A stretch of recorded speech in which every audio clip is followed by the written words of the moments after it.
Hello बच्चों, आज की इकाई है इकाई 16। ऊर्जा के वैकल्पिक स्रोत जो कभी न खत्म होने वाले स्रोत हैं, उनके बारे में ये पूरी इकाई है। तो आइए देखते हैं पहला प्रश्न है, निम्नलिखित प्रश्नों के सही विकल्प को छांटिए।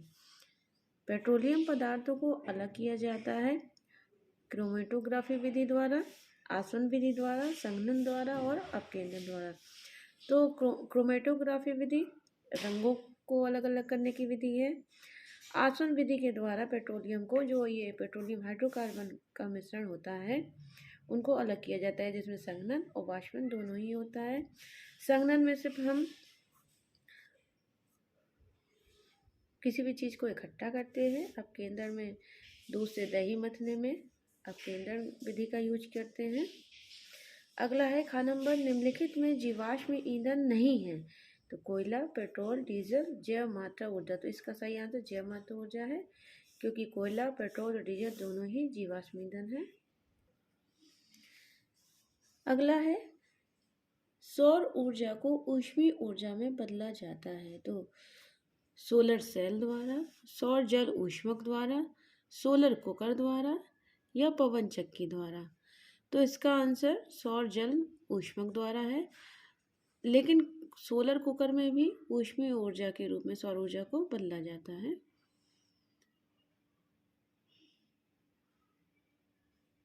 उपयुक्त में सही विकल्प है, तो सही विकल्प है दूसरा और तीसरा। घ नंबर है सौर सेल, सोलर सेल द्वारा सौर ऊर्जा को सीधा बदला जाता है। पहला है रासायनिक ऊर्जा में, दूसरा गति ऊर्जा में, तीसरा विद्युत ऊर्जा में, चौथा ऊष्मीय ऊर्जा में। तो इसका सही आंसर है विद्युत ऊर्जा में। सौर सेल द्वारा हम सौर ऊर्जा को सीधे विद्युत ऊर्जा में बदल देते हैं और इसका यूज कर लेते हैं। अगला है सोलर कुकर में हरित गृह प्रभाव यानी ग्रीन हाउस इफेक्ट के लिए उत्तरदायी है। तो इसके लिए उत्तरदायी है कांच का ढक्कन। सोलर कुकर में कांच का ढक्कन ऊपर लगाया जाता है, जिससे सौर ऊर्जा से प्राप्त ऊष्मा को कांच का ढक्कन बाहर नहीं निकलने देता है। अगला प्रश्न है प्रश्न नंबर 2, दैनिक जीवन के क्रियाकलापों में कोई 5 क्रियाकलाप की सूची बनाइए जिसमें आपको ऊर्जा की आवश्यकता होती है और आपने किन ऊर्जा स्रोतों का उपयोग किया, लिखिए। तो ऊर्जा, और ये ऊर्जा स्रोत है, जैसे हम टीवी देखते हैं विद्युत ऊर्जा का यूज करते हैं। खेलना कूदना पेशी ऊर्जा का यूज करते हैं। खाना पकाने में रसोई गैस या फिर मिट्टी का तेल स्टोव में जो यूज़ होता है उसका यूज करते हैं। गाड़ी चलाने में पेट्रोल डीजल का यूज होता है और कपड़े सुखाने में सौर ऊर्जा का यूज करते हैं। अगला प्रश्न है प्रश्न नंबर 3, दिए गए ऊर्जा के नवीकरणीय एवं अनवीकरणीय ऊर्जा स्रोतों को छांटकर उनके उचित स्थान पर सूचीबद्ध कीजिए। तो देखिए इसको सूचीबद्ध कर दिया है, ये कुछ दिए हुए हैं। तो नवीकरणीय ऊर्जा में पवन ऊर्जा, सौर ऊर्जा, भूतापीय ऊर्जा और जल ऊर्जा है। जबकि अनवीकरणीय ऊर्जा स्रोतों में पेट्रोल, एलपीजी गैस, डीजल और कोयला है। अगला प्रश्न है प्रश्न नंबर 4, निम्नलिखित कथनों को ध्यानपूर्वक पढ़कर सही विकल्प चुनिए। कथन 1, कोयला, पेट्रोल, रसोई गैस आदि ऊर्जा के नवीकरणीय स्रोत हैं। दूसरा, अनवीकरणीय ऊर्जा स्रोतों के उपयोग से वायु प्रदूषण होता है। तो जो कथन नंबर 2 है वो सही है और जो कथन नंबर 1 है वो गलत है।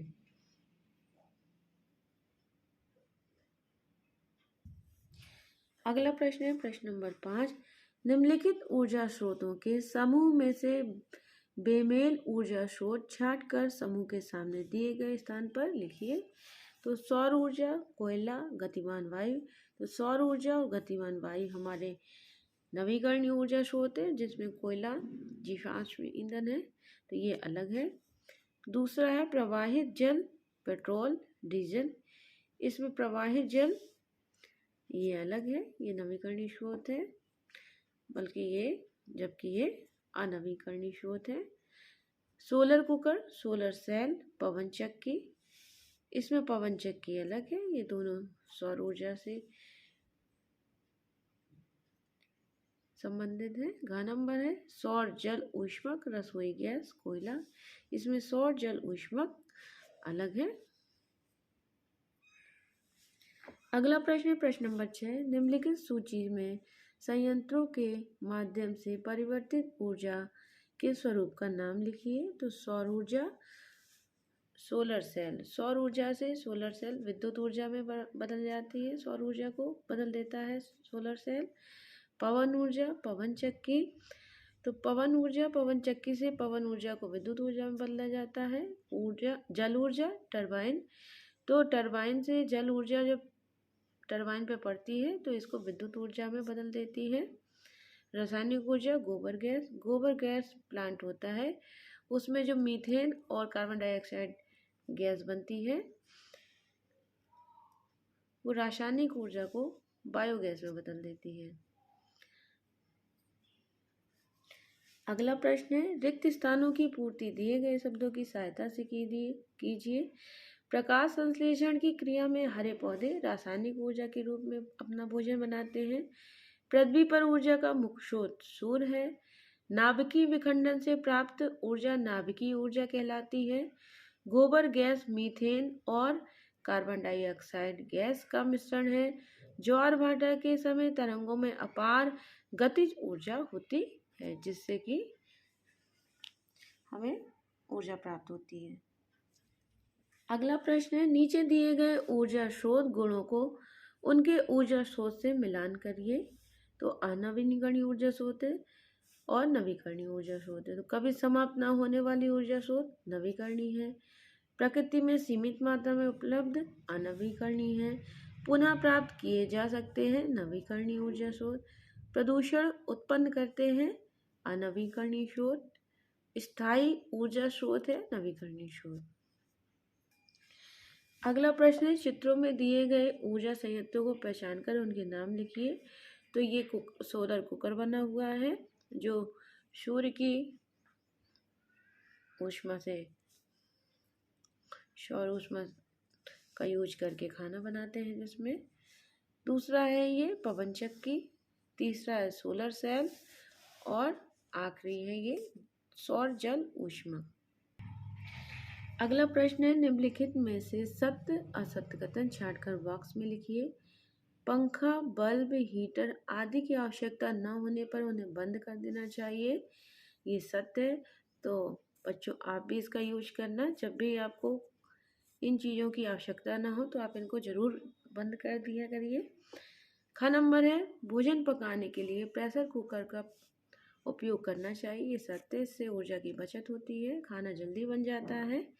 नवीकरणीय ऊर्जा स्रोत का अधिक उपयोग नहीं करना चाहिए, सत्य, इनका उपयोग आप आराम से कर सकते हैं।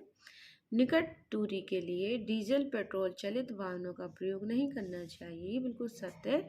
जहाँ ज़रूरत हो, अगर आपको पास में जाना है तो आप पैदल भी जा सकते हैं।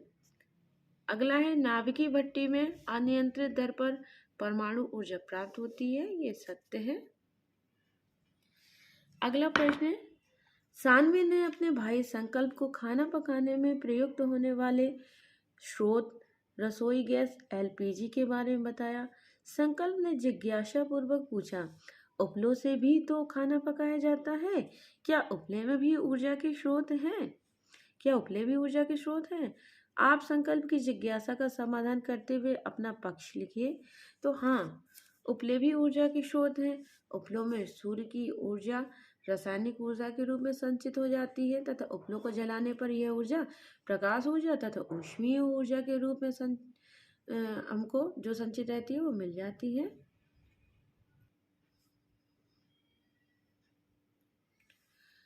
अगला प्रश्न है कोयला और पेट्रोलियम दोनों ही पृथ्वी के नीचे पाए जाते हैं, क्या दोनों का निर्माण और प्राप्ति एक जैसी है? सोचिए और अपने तर्क को स्पष्ट कीजिए।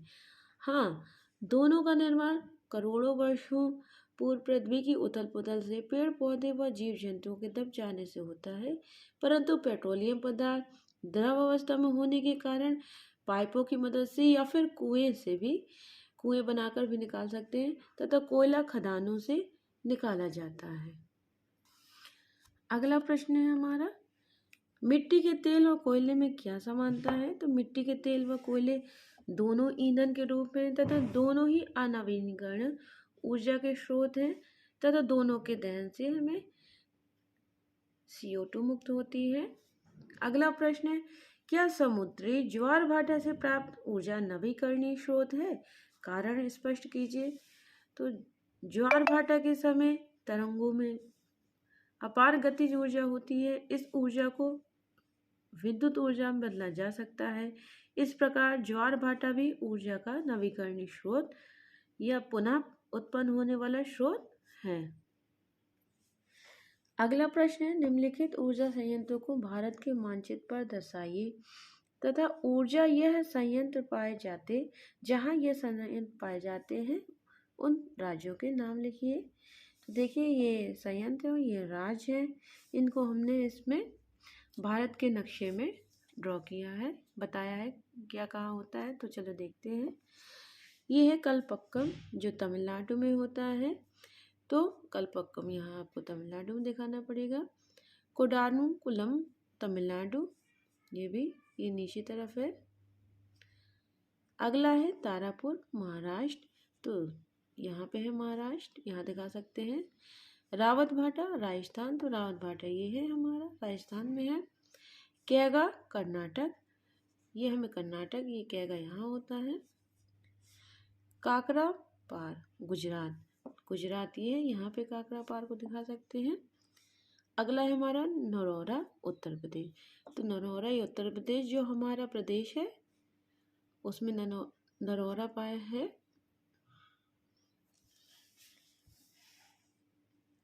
इस इकाई में यहीं तक, मिलते हैं अगले इकाई में, तब तक के लिए बाय बाय।